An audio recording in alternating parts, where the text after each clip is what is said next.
Olá pessoal, tudo bem? Seja bem-vindo ao canal Massoterapeuta de Sucesso. Eu sou o professor Marcelo e hoje a gente vai falar um pouquinho sobre a ventosa terapia.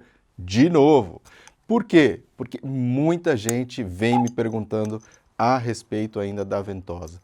Desde lá de 2016, que o Michael Phelps usou a ventosa e mostrou para o mundo inteiro aquelas marcas roxas no ombro dele, parece que essa técnica realmente ganhou assim uma importância e uma visão muito maior.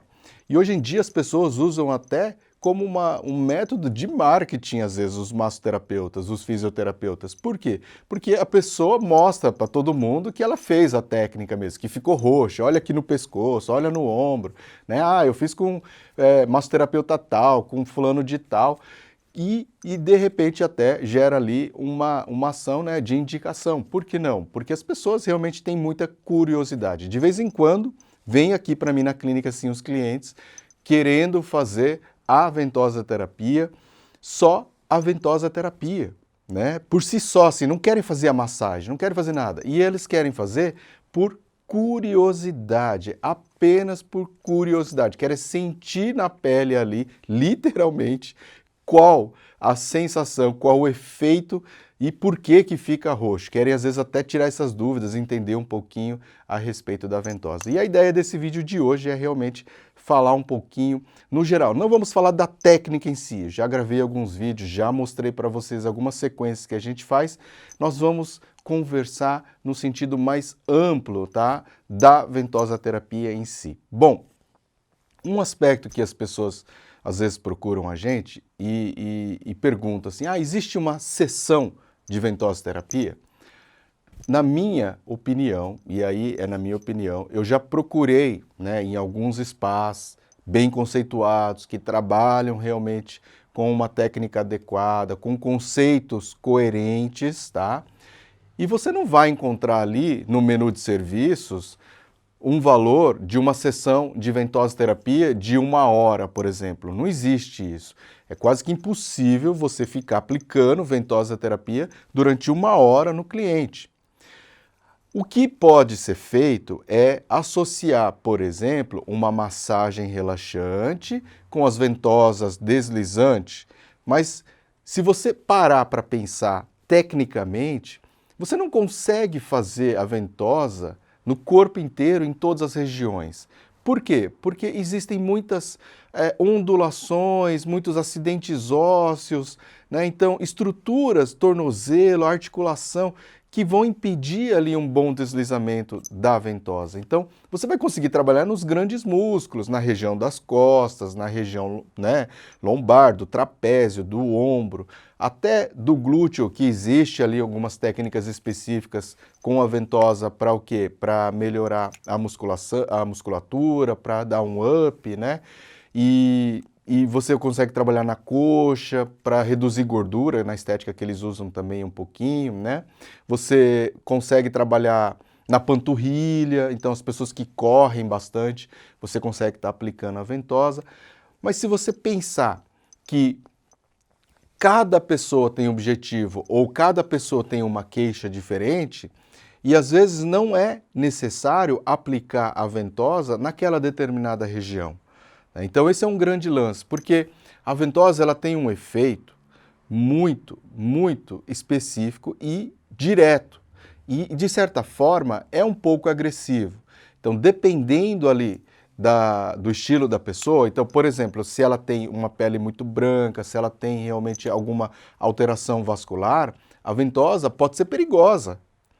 Por quê? Porque ela pode ser muito intensa, muito forte, dependendo da quantidade de pressão e do tempo que você aplica, tá? Isso pode gerar ali um hematoma muito mais grave e complicado, que demora muito tempo para ser reabsorvido. Então a ideia não é essa da ventosa, tá? A ventosa ela é para aliviar ali a dor naquela região muscular. Por quê? Porque ela vai melhorar o fluxo de sangue. E aí eu sempre falo para os meus alunos, tudo que é bom e tudo que é ruim passa pelo sangue. Então você tem que melhorar o sangue, trazer oxigênio, trazer nutrientes. Quando você aplica a ventosa, você promove isso de uma maneira ali direta e fisicamente, né? Porque a sucção vai trazendo, né? Vai fazendo aquela pressão negativa ali e não tem como o sangue não chegar na região. Por isso é que fica marcado, por isso é que fica roxo. Só que também, quando você melhora o fluxo nessa região, tudo que é em excesso, resíduo metabólico e tudo mais, é favorecido para ser eliminado, para ser absorvido pela circulação também. Então isso também ajuda bastante nesse aspecto. E aí, se você for ficar aplicando isso no corpo inteiro da pessoa, não faz muito sentido, né, na minha opinião. Por isso que eu acredito e eu uso muito a técnica da ventosa como um recurso que vai me trazer mais resultados, como se fosse ali um mimo, um bônus para o cliente, para ele ter aquela sensação de alívio mais efetiva e aí você conseguir convencer ele que ele precisa vir mais algumas sessões. E aprender como utilizar a técnica nesse sentido é muito simples, muito fácil. Por isso é que ela também se difundiu muito rapidamente. As pessoas às vezes têm dúvidas, como que eu coloco, onde que eu coloco e tudo mais, sabe? E aí às vezes a gente fica pensando assim, será que é tão difícil? Mas não é difícil, é bem simples. Existem ali as diferenças de tamanho, né, de copo, para se adaptar às diferentes regiões do corpo. Então, quanto maior o músculo, maior o copo que eu posso estar utilizando. Geralmente tem o número 1, né? E aí, conforme vai diminuindo o tamanho do copo, a gente consegue ir trabalhando outras regiões, do braço, por exemplo, né, do pescoço, por exemplo. Só que a gente tem que tomar cuidado que quando tem muito pelo, tá, ou cabelo, você não consegue estar aplicando ali e gerar aquela sucção suficiente, ele vai soltar. Então tem que deixar um pouco mais afastado. Se for um homem que tem mais pelo, tem que passar um pouco mais de óleo para dar ali uma adesão maior e usar apenas naquelas regiões maiores com um copo maior, porque senão ele não vai conseguir sustentar essa pressão, tá? O cabelo, o pelo, vai fazer com que entre ar ali no copo e ele vai se soltar mais rapidamente, tá? Então isso também já é um cuidado que a gente tem que não vai dar o resultado adequado ali durante a nossa sessão. Mas tem também a diferença de pressão. Se eu faço uma bombeada, é uma pressão leve. Tem muita gente que associa a uma pressão como se fosse aquela pressão aquela técnica adequada para atender com a ventosoterapia o sistema linfático, porque é bem leve. Então, conforme você vai deslizando, você vai conseguindo fazer no mesmo sentido, por exemplo, seguindo ali o fluxo linfático, você consegue atender por essa demanda. Quando você faz 2 bombeamentos, você já atinge uma pressão média. Então, você quando faz nessa intensidade de pressão, você já consegue ter um efeito mais agressivo da circulação sanguínea em si, pegando na musculatura. E quando você precisa fazer mais forte, você faz 3 a 4 bombeadas, né? E aí você realmente acaba fazendo um efeito ali mais rápido, proporcionando um efeito mais rápido, mais agressivo e que provavelmente fica mais roxo, mais intenso. E aí tem o cuidado do terceiro fator que é muito importante, o tempo, né? Eu costumo deixar de 8 a 10 minutos. Já teve épocas que eu deixava 15 minutos a ventosoterapia, mas teve uma vez que eu deixei em apenas 8 minutos numa pessoa e gerou bolhas de queimadura. E nem era um idoso, mas dependendo do grau de deficiência da pessoa, do estado, da condição da pele, esse risco aumenta significativamente. E você causar uma queimadura, uma bolha de queimadura, e você não orientar direito o seu cliente, isso é muito negativo. Isso traz uma impressão muito ruim de você como profissional. Então você tem que tomar esse cuidado, porque é um erro, né? É um efeito colateral do excesso de tempo para aquele paciente da ventosoterapia. E você tem que ficar atento a isso. Como que a gente observa isso? Analisando, avaliando a condição da pele antes de começar a fazer a massagem. E um modo de você minimizar esse efeito, né, negativo é o quê? Passando um óleo tá? E aí pode ser um óleo com cânfora, um óleo mentolado, um óleo com arnica. Por quê? Porque você já vai trabalhar para melhorar uma dor muscular, uma inflamação, então você consegue ajudar ali já com esse óleo, né, ter um resultado melhor. Então é bacana você pensar nesse aspecto também. Trabalhando nisso, faz lá as ventosas, deixa primeiro, se é a primeira vez que você fez um cliente. O que eu costumo às vezes fazer, eu deixo 5 minutos, porque com 5 minutos é muito raro acontecer alguma alteração mais significativa, e aí eu tiro um pouquinho, reposiciono e vou trabalhando progressivamente o tempo, deixo mais 3 e mais 3. Fica 11 minutos, não tem problema, mas foi controlado, foi controlado. Com o tempo, se você já conhece o cliente, já sabe que ele está acostumado a fazer, não tem problema, vai lá e deixa 10 minutos direto. É mais que suficiente para você fazer uma boa sessão de ventosa terapia. E utilizando isso como bônus, você pode sim oferecer como tendo um custo a mais. Eu, particularmente, não recomendo. Por quê? Porque a ventosa ela pode ser utilizada nesse aspecto como forma de fidelização do cliente, conversão e fidelização do cliente. Porque muitas vezes a gente consegue atrair cliente, né? Você faz lá o marketing, divulga, Instagram, Facebook, Google. A gente tem hoje algumas ferramentas interessantes que realmente atraem o cliente para o nosso negócio, para a nossa clínica, para o nosso atendimento, seja domiciliar, né? Seja no consultório, na clínica. A gente consegue atrair o cliente. Mas o que é difícil você converter e fidelizar esse cliente? Primeiro porque ele precisa confiar muito no seu trabalho, você precisa mostrar que você é profissional, que você é sério. E muitas vezes você vai vender os carro-chefes, as técnicas de massagem, que nem, por exemplo, quando a gente divulga, eu divulgo o shiatsu, né? Tem a técnica do shiatsu, a massagem relaxante, a reflexologia nos pés, a acupuntura, quiropraxia. Então tem N ferramentas ali, N técnicas, né, que você vai utilizar para fazer essa divulgação do seu serviço. Só que às vezes, né, ele precisa ali, naquele momento, da ventosa. A indicação é clássica, dor lombar crônica. Embora eu também, como bom fisioterapeuta, que estudo, tenho ciências, formação, a gente sabe que tem alguns artigos que estão dizendo que você não consegue ter evidências suficientes, científicas suficientes, de que a ventosa realmente melhora ali uma dor lombar crônica, tá?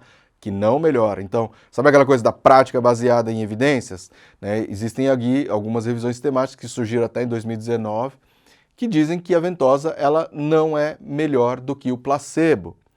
Porém, a sensação subjetiva do cliente é sim positiva. A percepção de melhora que o cliente tem é sim positiva. E isso significa o quê para você como profissional? Significa que você vai conseguir, né, converter esse cliente para continuar fazendo as sessões com você, para que você consiga efetivamente ali promover um resultado mais correto. E aí, né, trabalhando com outros recursos também, não tem problema. Mas quando você consegue algo que faça com que ele atraia e ele sinta uma sensação de melhora, isso é importante também, porque essa questão da confiança, de adquirir a confiança no seu trabalho e acreditar e te dar a oportunidade de você realmente mostrar todo, né, a técnica que você possui, é importante, porque senão às vezes não dá tempo dele melhorar. E aí ele já procura outro profissional. Por quê? Porque na primeira e na segunda sessão você não conseguiu converter efetivamente esse cliente, você não conseguiu fidelizar esse cliente. Tá? Você não passou confiança para ele. E aí a ventosoterapia é uma dessas técnicas que consegue te fazer essa diferença. Tá? Então eu uso muito nesse aspecto. Eu não vendo ele como um serviço separado, não cobro a mais por estar utilizando a ventosa e respeito e entendo quem cobra mais. Tem essa possibilidade. Eu acho que é uma forma, sim, de você incrementar ali o seu mix de serviços e oferecer. Agora, uma coisa que eu não concordo é você fazer ali uma sessão de 1 hora de ventosa terapia no corpo todo sem ter a específica necessidade de estar fazendo no pescoço, estar fazendo no ombro, né? Tem gente que vai fazendo por partes, então faz ali 10 minutos no pescoço, depois faz mais 10 minutos na lombar, faz mais 10 minutos, né? Então isso acaba não gerando ali um efeito específico. Você pode, eventualmente, numa emergência, e isso acontece muito, por exemplo, você está atendendo eventos esportivos, é uma corrida, né? Até tem semelhança com, por exemplo, lá o Karate Kid, que até nessa versão mais nova, com o filho do Will Smith e tudo, se vocês verem lá no filme, ele fala que ele quer o copo de fogo. O copo de fogo é o quê? É a ventosa. Ele estava no meio de um evento, uma atividade esportiva, tomou uma pancada, um trauma, estava inflamado, não conseguia, né, mexer ali o joelho. O que ele fez? Fez a ventosa para aliviar a dor. Então, é para tirar aquele excesso, para diminuir aquele processo inflamatório naquele momento, tá? E aí você pode estar utilizando isso também em outras atividades, por exemplo, se você vai atender um evento, hoje em dia, né, por causa da pandemia, óbvio, a gente não está tendo, mas eu já cheguei a ser convidado e trabalhei muito em eventos de corridas de 5, de 10, de 20 quilômetros, né? E nesses eventos você lá tem a reflexologia nos pés, tem a sessão de alongamento, tem a quick massagem, né? E aí você pode levar também a ventosoterapia como um recurso para conseguir atender mais gente até. Porque você vai lá, deixa 5, 10 minutinhos, vai atendendo o outro, você consegue manejar uma maior quantidade de pessoas num evento desse. Porque a procura por esses serviços, nesse tipo de evento, é muito grande, é bem interessante, tá? Você consegue divulgar muito o seu trabalho e vale a pena você participar. E aí, a ventosoterapia também é um recurso que pode ser utilizado para poder gerar esse resultado, esse efeito positivo nos clientes. Então, pessoal, o que vocês acham? Vocês concordam comigo? Será que a ventosoterapia deveria ser utilizada como um recurso a mais dentro da sua técnica? Ou vocês acham que não, tem que ser vendido como um pacote separado, tem que ter ali um valor, porque é um serviço seu, é uma mão de obra, então tem que ser valorizada? É uma questão de opinião. Gostaria que vocês comentassem lá no YouTube, né, no meu canal, para que a gente possa entender melhor a opinião de vocês e direcionar até os conteúdos, trabalhar em cima disso, tá bom? Então, pessoal, se você assistiu o vídeo até aqui, dê um like, curtir, se inscreva no canal, que isso ajuda muito o nosso trabalho, e que vocês também escrevam se vocês quiserem outros temas ali embaixo nos comentários, para que a gente possa desenvolver cada vez mais conteúdos direcionados que realmente ajudem vocês na trilha do sucesso da massoterapia. Então, bons estudos, boa prática e até o próximo vídeo.